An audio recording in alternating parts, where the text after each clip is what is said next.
morning, guys. Welcome back. Today I have something really cool I wanted to show you.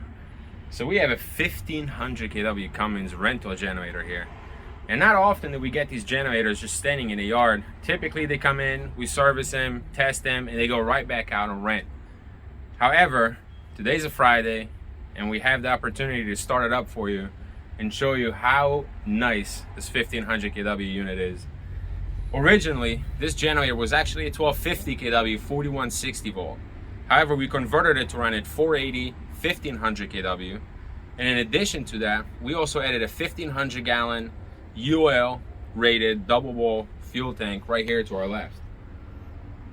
We got the drone being charged. We're going to take some really cool footage of it today, and let's get the show rolling. All right, so we're going to cold start this baby. The way it's going to work is, when we start it, it's going to start on idle. When the engine reaches about 120 degree temperatures or so, it's going to kick it up to rated speed, and we're really going to see it rolling. We got the drone up in the air to get some cool shots. I'm ready to go.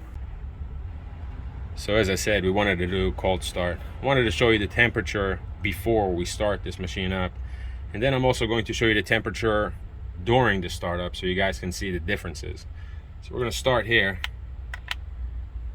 As you guys can see, we're standing at about 78 degrees all across. If we go into turbo, we'll have 78 degrees as well. Muffler, same thing. So as you guys can see, it's going to be a true cold start on this engine.